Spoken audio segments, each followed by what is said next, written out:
At the Stone Crow Virtual Pub, but not in Barry, in York. We are in York with Wayne. How you doing, Wayne? You alright? Is having good? Yeah, not so bad. And of course, Lee. How you doing? What are you guys drinking?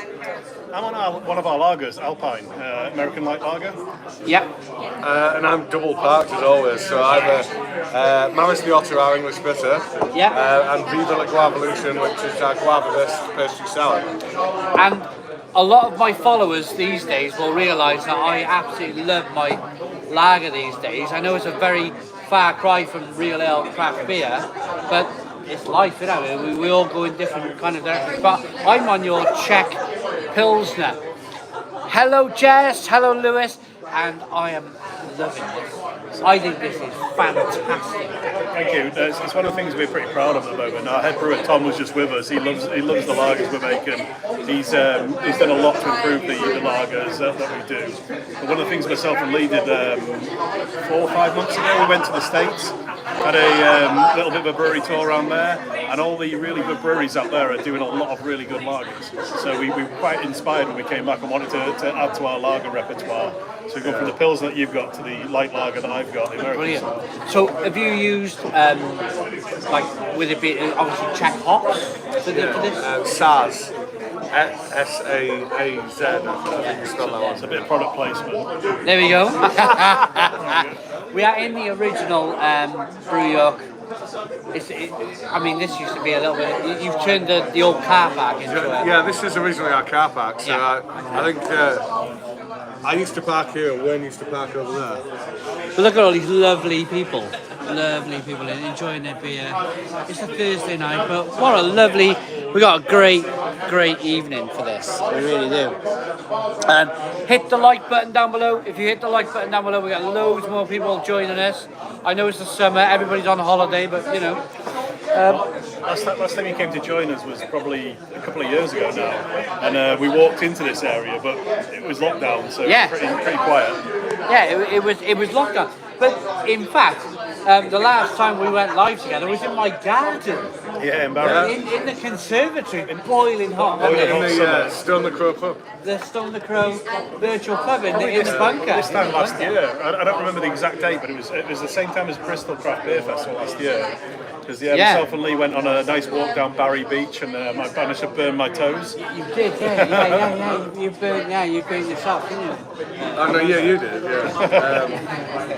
Yeah, it was a really good trip down, and then we had the. Because we saw Gavin and Stacey being filmed, they're doing some sort of special. Oh yeah.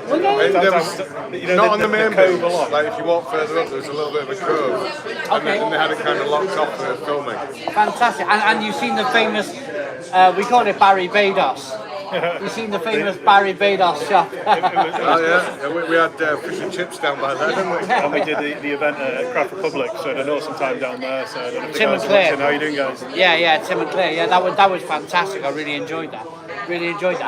But we're here because we've had a bit of a long day brewing a terrific Mars and style fest beer. Marzan, yeah, fest beer, 5.8%, very traditional German-produced beer that is produced exclusively at one point in the year for Oktoberfest, which bizarrely is not in October, it is in September. I don't know why they do that, but there you go. They like their months in Germany, don't they? So they March and then October. What's that all about? Because Marzan, of course, is the German for March, Okay. which reflected the period at which they used to brew it. Because Right. they had to brew according to the conditions, so whatever the weather was like. So they had to wait for a cooler time of the year to be able to make this particular style of beer. And then they would kind of condition it down in their caves for a little while and then bring it back up in September for Oktoberfest. For Oktoberfest. So Yeah. when you said that we've had a busy day, to be fair, you've had a busy day because myself and Lee have been doing our normal stuff running around, and you've been hands-on with the brewery team all day from 8 a.m. till 5 p.m. It's been brilliant. Yeah, I got it this morning. I didn't even set an alarm clock, to be honest. Hello, how you doing? Yeah, not too bad. I didn't even set an alarm clock. It was like 6:30. Just doing some YouTube stuff there. Yeah. No, sorry, man. Football, man. It was 6:30. But this is why you sat there, man. Yeah, it's Sorry, great. carry on. It's You're great. professional. Carry on, come on. Get the locals in. Get the locals in. No, I woke up 6:30 naturally. Woke up, jumped in the shower, got dressed. I was like, right, 20-minute walk to the brewery. I got there for 8 o'clock this morning. But absolutely, well, I feel really proud. You really were excited. Yeah. I said get there at 8:30. Oh, no, 8 You got there half an hour early. You were that excited. Really excited. I find it an honour to brew with you guys. You produce such great beer. Such great beer. And for me to, I got into my lagers recently, and for me to suggest a lager and for you guys to go, yeah, why not? Let's do it. I was like, bang, I'm going to be there 8 o'clock. I'm going to be there to brew this lager. Great. Really good. I think the beer industry is moving full circle. We all really do still like hoppy beers, but we all really like something easy drinking as well. So Yeah. most brewers you meet will probably go for a pilsner, and any opportunity they get to have something nice and clean and crisp and enjoy it.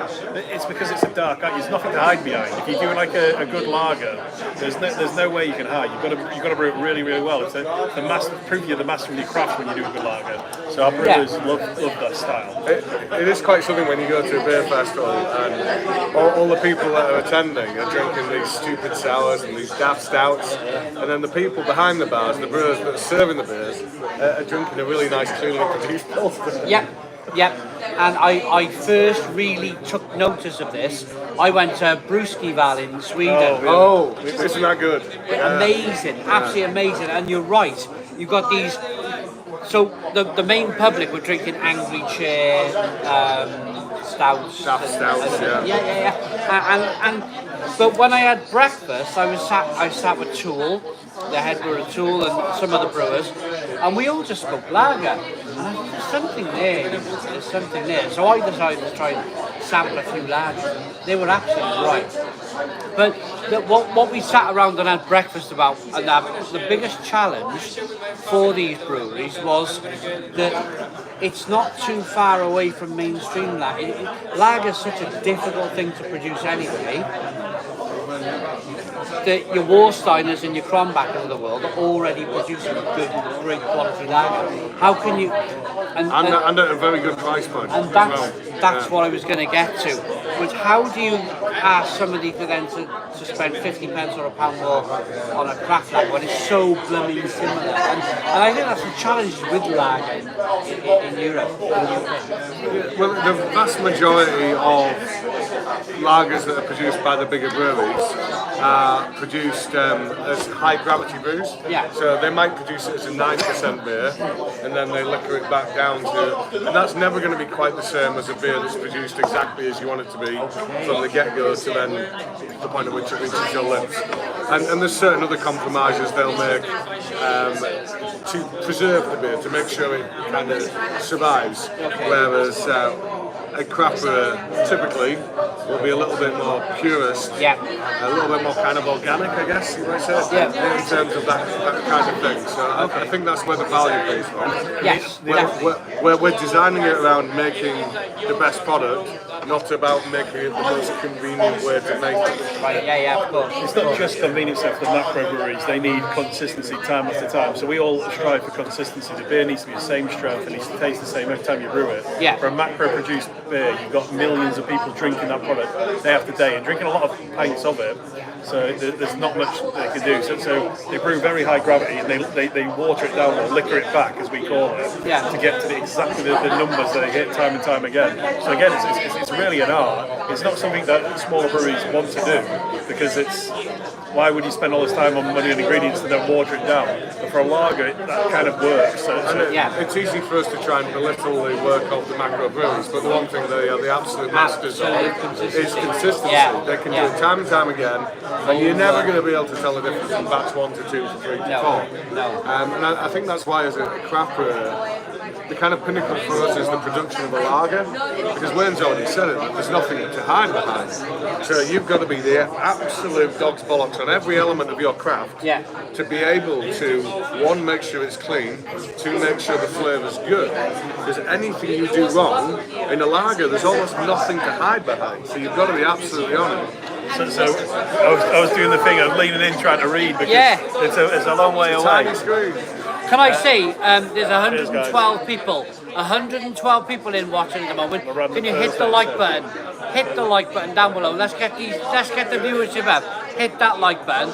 But so following on from that question about lager, I think like brewing this Marzen. The reason I'm so excited about brewing this Marzen fest beer today is that differential that we spoke about when I was at Brewski. I think, and it was calculated, of course, I think we've gone around that by the difference is that it's slightly darker in colour. And will that make the difference? And that's the gamble. I've chosen to go down. Strength You guys, as well. and the strength as well. Yeah. It's going to be 5.8%. There's a lot more malt in there. Yeah. So a typical lager is going to be like one type of malt, maybe two. Very, very kind of neutral in appearance, very neutral in flavour. Yeah. But we've put some malts in there. They're going to give it a nice kind of biscuit bready like character. But we've also got some in there that's going to give it a little bit of a caramel colour, but also a bit of a caramel finish. Can't wait. I'm salivating. Late September last year, I was on holiday with Sal, my partner, who just sat behind camera. And, Hello, Sam. Can I turn the camera? Do you mind? Say hello. There's Sal. There's Wayne's partner. Say hello. There you go. So yeah, this late September last year, we turned up to a venue that was doing a Oktoberfest. Yeah. We absolutely loved it. It was great, and one of the things that sounds like, that's strong beer you're drinking, because lager typically isn't very strong. Typically, especially in the UK, it's 4% or below. We were drinking high 5-6% lager, and it's in a stein, so it's a 1 litre portion. It was amazing. Had such a great time because it's something we don't do very often, and that's the type of beer we brewed today, because we want you guys to enjoy it in the right time of the year. Have a stein, skål, cheers your mates, and really enjoy it. And one of the things again we want to do with this beer, we'll tell the people about the name later on, but we want to put a little pack together, a tasting pack. So I don't know if we've talked about this yet, and put it available on the website for people to buy, to then join in at home to do an interactive tasting with you when you're ready. It'd be really cool. Drink along, taste the beer, talk about it, see what people think, and put the lederhosen on and get involved. Absolutely, dead excited. You got loads of people in for a random Thursday. No notice, 121 people watching. Absolutely. Cheers, guys. Do you know, It's wonderful, isn't it? we like pre-advertise our YouTube, and we get half that. If you just go live and instantly you've got this. Everyone's on. Yeah, but you know, I see this as a chat amongst friends. It really is. It really is. We're massively passionate about beer. That helps. Of course, we can chat and talk about beer all night, and we can do it where the viewers. It's almost like it's a fly on the wall look for them on how we like designed the beer, the reason we brewed the beer, and where we think beer is going. And I think beer's going to more of a simplistic, especially, can we talk about the cost of living is? Especially where people are at the moment, they want something easy and accessible and relatively cheap. Yeah, I think people are kind of, I guess you call it regressing to the mean a bit. And I think some of that is driven by price. Yeah. But I think on our kind of pursuit of craft, we've maybe kind of dismissed a few things en route, like an English bitter, for example. Oh, I had one of them. Wouldn't It's necessarily brilliant. be considered craft. This is a traditional style. But now I think many of us are going back and appreciating that these things can be done with the same kind of artisanal kind of approach. Yeah. And you can do them as well. And that's what we've done, I think, with this particular beer. The raw ingredient costs are so much lower on a product like that. So an English bitter, it's not got the high hopping rates that we use in an American style IPA. So the ingredient cost is lower, which means that the price that the consumer pays is lower. So we try to get the balance right and making sure there's plenty of products available for any budget. Yeah. And I know it's frustrating sometimes because some of the wacky stuff we do is expensive, but unfortunately, so are the ingredients. But we don't expect everyone to buy those wacky stuff because we do lagers which hit the price point that most people are looking at, and then traditional styles. So my first beer was the best bitter, followed by the blonde, followed by the lager, and they've all been, if you put a blindfold on me and went, oh, that's, for argument's sake, do you mind me mentioning another beer like Timmy Taylor Landlord? It's as good as that. Plus the blonde is good, plus the fantastic lager is good, and that shows that you guys have got a lot of strings to your bow. You know what you're doing.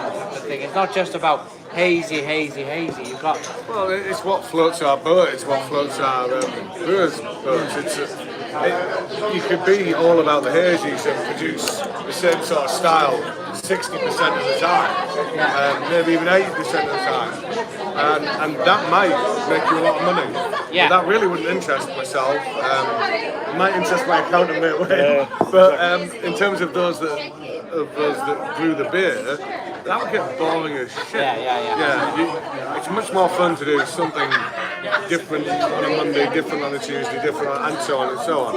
And to be able to do that, we've kind of gone around the houses with all the styles, and we've tried with every iteration of doing those styles to get a little bit better at each of those styles. You got a question? I'm missing the comments. I'm too slow at reading them, but it says about Wayne and Lee.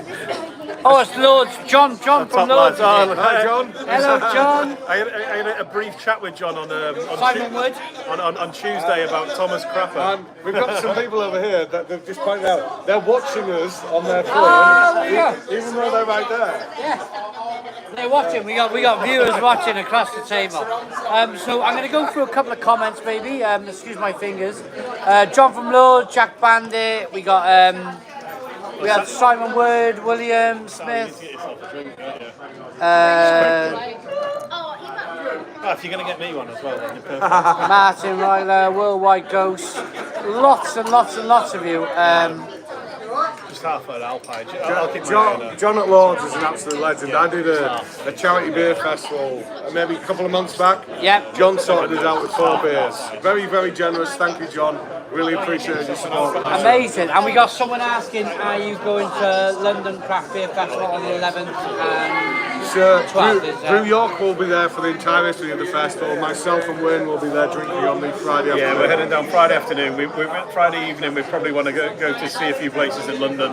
Did I say drinking? I meant we'll be there working. We'll be there working, yeah. So if you want to see these guys, get down for, what is Trade Day, is it? Or, Trade's Friday afternoon, but it is open to the public as well. There's just going to be a lot of people with free invites. Lovely. So yeah, it's going to be a fun afternoon, and then into the evening we're going to work our way back to King's Cross via a few pubs and hopefully see the sights of London. So while you've still got an audience, we haven't talked about what we called the beer today, so maybe we could get a few guesses in. Right. If you were doing a lager style beer with this man, what would you be calling it? Name the lager, everyone. Name the lager that we brewed today. It's a classic. These guys have come up with a bit of a Juice Forsyth moment with this one, I think. We had the Simon.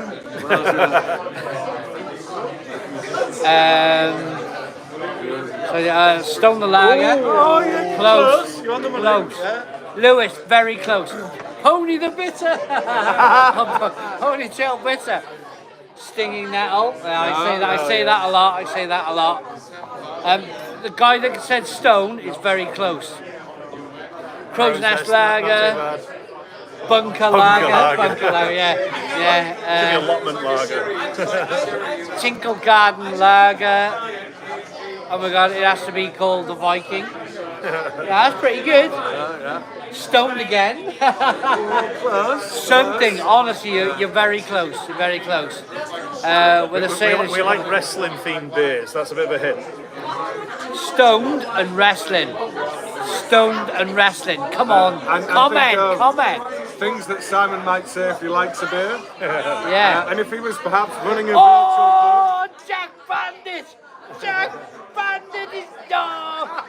yes, he's got it. There you go. Lewis has done it. Stone Cold Lager. The Stone Cold Lager. Tom Tupper, just had it. Yeah. Stoned Austin. So it's going to be, what is it going to be called, Wayne? Lee, kind of mixed up. Well, Stone Cold, Stone Crowed Fest beer, but Stone Crowed Steve Austin Fest beer. The Stone Crowed Steve Austin. That's what it's called. And the intention is that we're going to have artwork that looks like Stone Cold when he's up on the ropes drinking his cans of beer and going. Yeah. But it's not going to be Stone Cold, it's going to be It's Sam going to and be Martin. With the up on the ropes, up on the ropes. We had to get him in his swimming trunks earlier to do a photo shoot to then make sure we could get the imagery right. Yeah. Relive the Budweiser washing the car moment. The Budweiser washing the car. If you've not seen that YouTube video, you need to go and search that one out after this one. Brilliant, absolutely. You should have called it. What time do you call this? Yeah, absolutely. So Jack Bannister clever. Oh yeah. Yeah, it is. Oh yeah. So we're looking forward to this. Hulk Hogan, that one? Macho Man Randy Savage. It is Macho Man Randy Savage, you're right. Yeah. Old school. No budgie smugglers, please. No. Just a Photoshop budgie smuggler. Don't worry. Washing the car with the buds is priceless, as John from Lords. It absolutely was. So John, I'll tell you a story live. John wanted to send his beer to us a year previous, but he was that scared that I was going to wash his beer, wash my car in his beer, that he refrained. He wanted to perfect his recipes more for a year before he sent me his beer. Isn't that right, John? And he's a better brewer because of the fear of that. There you go. Brilliant, absolutely brilliant. Yeah. Oh, it's been great. We got nearly 100 likes. We got 74 likes. Oh, we got a hype, $5 super chat saying hype. So people are hyped for this. Nice. But I'm can we not do down with 100 the kids. likes? What does that mean? Hype. Yeah, they're excited for it, I suppose. They're excited. It's going to be a good one. I think that's what it means. It really is. So going forward, your plans for the rest of the year? Festival Come on, season. put you on. Well, for us, festival season runs for the next couple of months. So August and September is peak event season for us. Once that's out of the way, we can then start settling down and thinking about Christmas. We always bring a load of Christmas beers out, and then going into the Get through festival season. Aim to still be married at the end of it because it's quite intensive. Yeah. And then It's always this time of the year, isn't it? It's always. But I mean, Wayne's then saying the focus turns to Christmas, but really for us, the focus on Christmas starts now. brewing the first Christmas beer. We brew our Christmas beers next week. Wow. It In starts early. August. Yeah, of course. Because export and wholesale, we need to get them into the countries where they need to be sold, and then they need to distribute it. So it's an early process, and it's a bit surreal for us because we have to get all the Christmassy so early. But I think we're almost there. Lee's got his Santa outfit ready to go.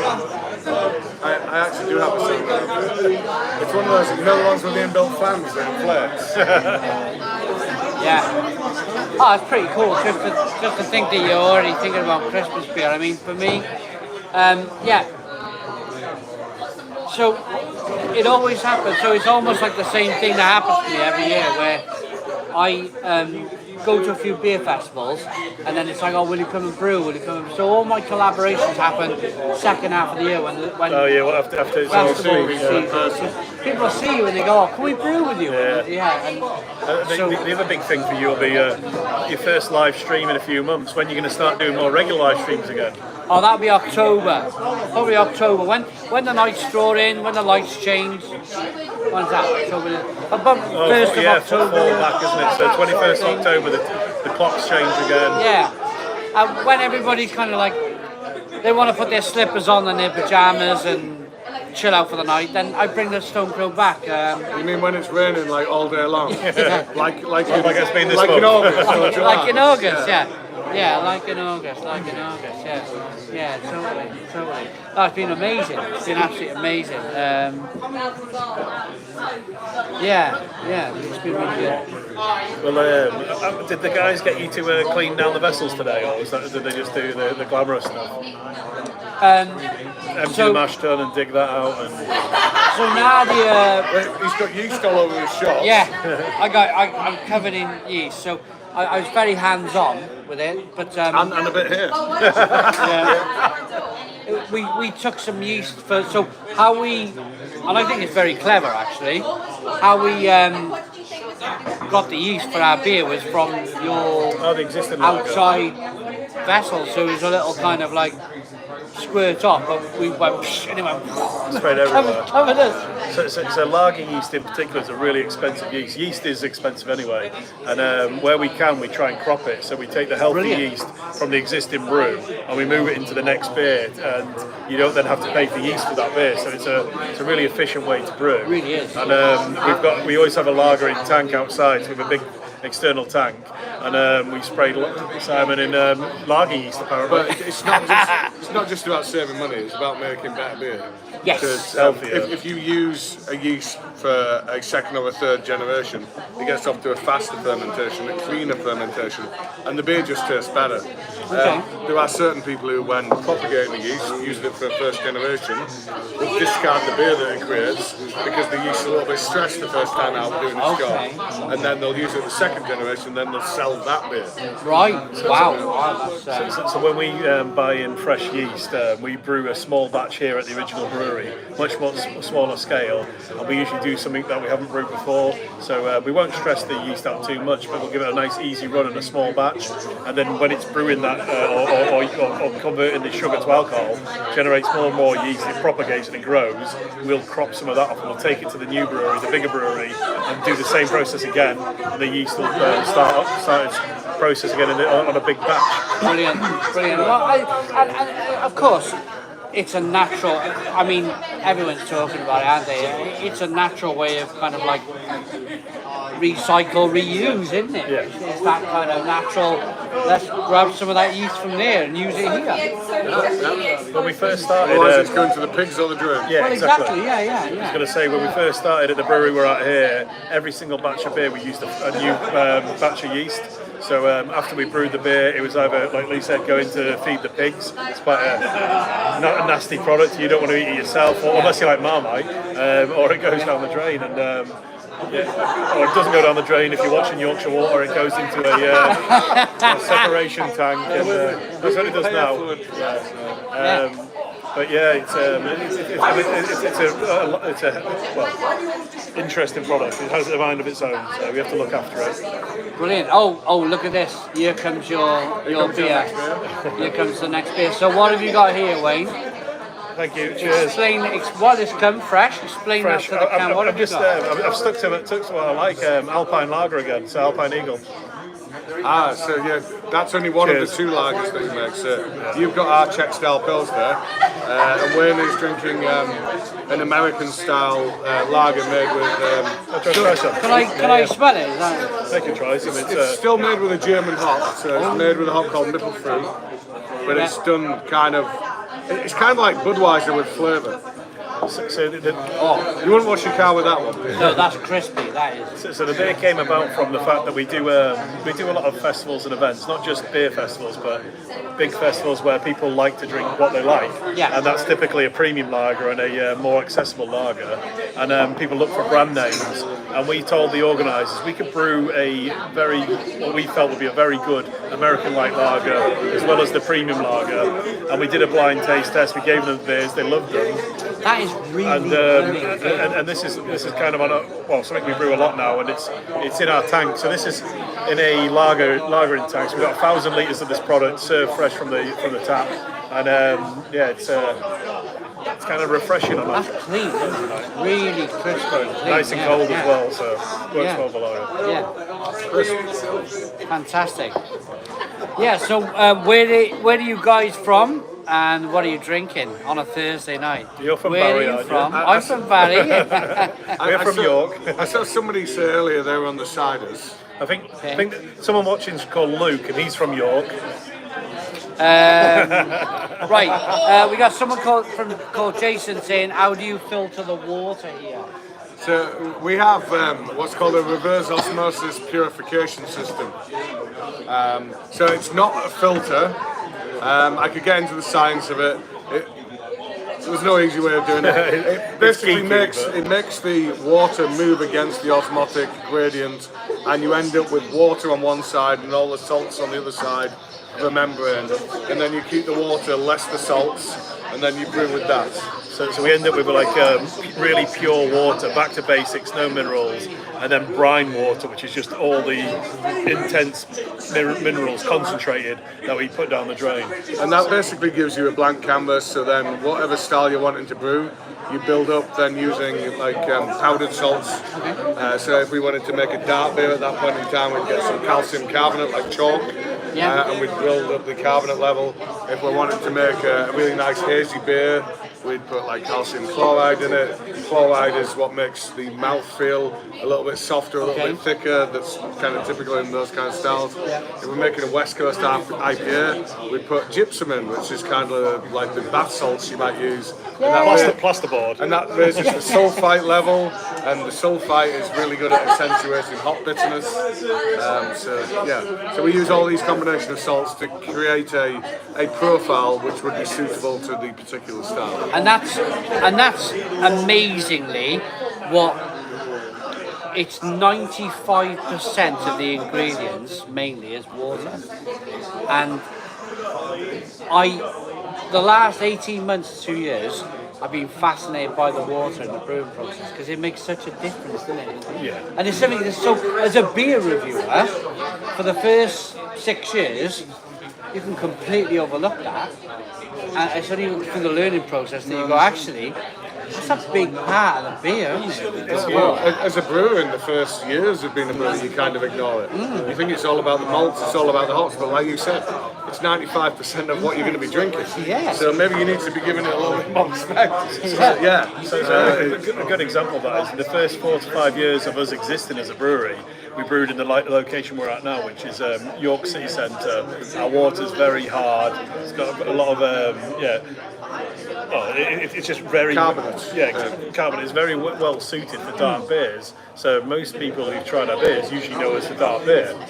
In the last 2.5 years, we've been brewing at our new site where we've got the water treatment. Our hoppy beer game has moved up so much in my biased opinion. Yeah. But it's so much better because we can treat the water and we can maximise the hops now. So previously you can put as much hops as you like in the water we have here. It won't taste the same as beer that's produced with the right water profile for hoppy beers. The mouthfeel wouldn't be right. You might be tasting excessive calcium, carbonate, whatever.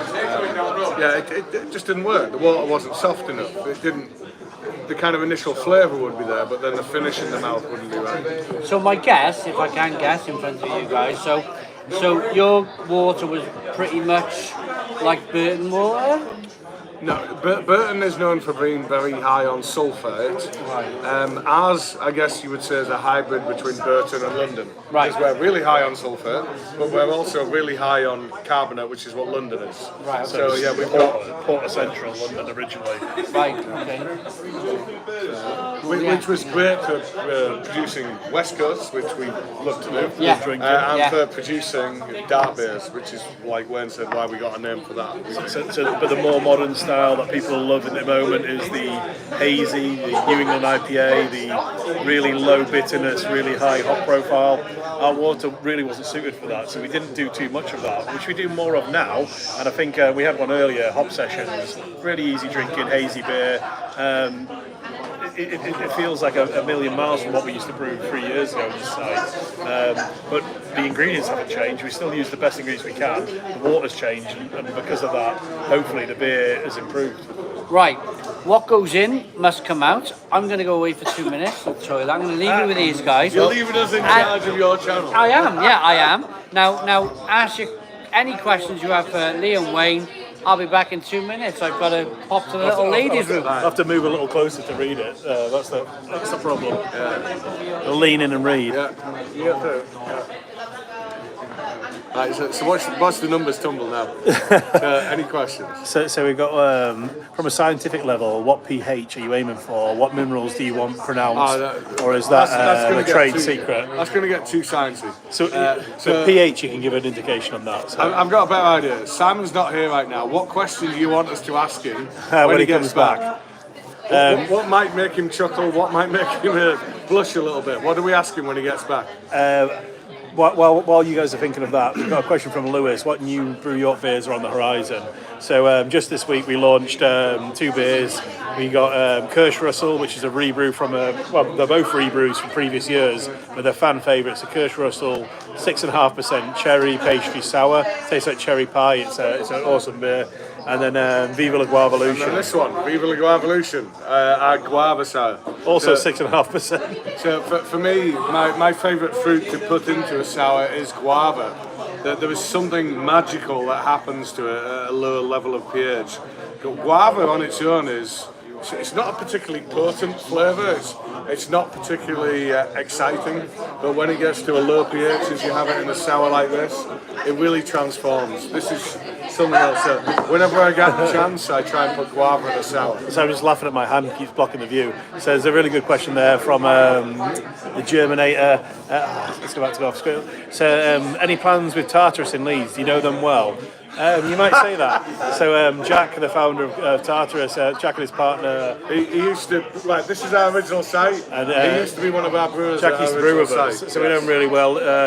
Every time we catch up with them, we try to give them congratulate them on their success and stuff. But yeah, Jack's done a great job there. He's taken over the former North Brewery site, and you can go down. It's looking really good. So yeah, I was chatting with Jack at North East Brewery Showcase, which was held up at Cameron's a couple of weekends back.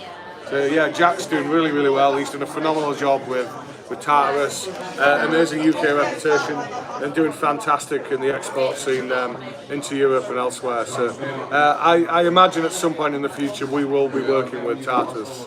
So there's one from Sam Sammy. So good evening, fellas. Love your beers. Any new big stouts in the brewing? So I don't know if you guys are aware, but as of yesterday or the day before, 1st of August, the tax or the duty we pay on beers changed in the UK. And because of that, it's going to change the way that we approach specials.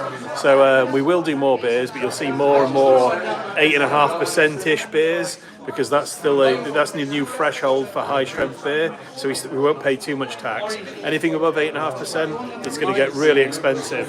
So because it's going to get that expensive, we'll release them fewer and further between, but they're still going to be great beers, and they're going to be harder to find. So look out for them.